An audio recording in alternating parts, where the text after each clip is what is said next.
Türkmenistan'ın sözde hökümet diýip adlandyrılan terror topar tarapyndan Türkiýeden alınıp kaçırılan Merdan Muhammedow'u sowlukdan boşatmak talaby bilen Birleşen Milletler Guramasynyň binasynyň öňünde protest geçirildi. Görýänsiňiz Merdan Muhammedow Türkiýe Respublikasynyň gizli ýagdaýda ogurlandy. Onam hemeňiz bilýäňiz, bugün biz Birleşen Milletler'in öňünde ýürüýte şu problemleri aýtmaga geldik. Oy geçen köçeden geçýänlerim bilsin. Birleşen Milletler Guramasyna oturan yani boş edara diýip adlandyrýan şu boş edarada oturanlaryň ählisi oy eşitsin görsün.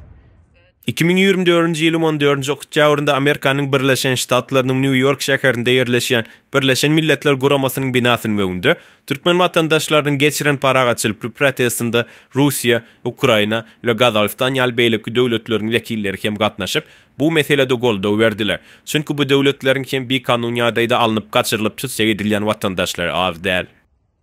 Bu protesti Türkmenistan ve Türkiye hökümetlerine bir näçe talaplary öňe Esas taraplaryň biri hem 2024-nji ýylyň 10-njy iýunynda Merdan Muhammedow Türk jandarmasy tarapyndan saklanylyp, 26-njy iýunda bolsa bir kanun ýagdaýda alınıp kaçırılıp esasy tutsa edilmegi we onuň bir kanun tutsawlukdan azad edilmegi diýip protesti ýigrananlar bellap geçýär.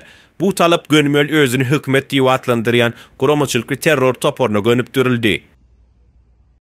Merdan Muhammedowyň esasy tutsa edilmegi we ýanyndan halkty diýen nägile löwkeşişdirmek maksatly sahnalaşdyrylan suwdyň geçirilmegi. Şeýle-de bu toparyň eden beýleki bir kanun hereketleri Türkmenistanda konstitusiýan guruluşyň ýokdugyny ýene-de bergerek görkezdi.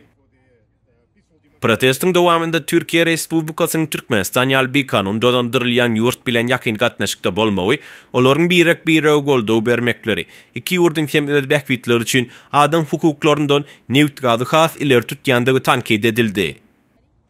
Protestiň ahirinde Birleşen Milletler Guramasynyň adam hukuklaryny goramak bawatynda ýeterlik derejede çäre görmeýändigi, diktator rejimleriň giňden ýaýramany göz ýumýandygy ýazgaryldy.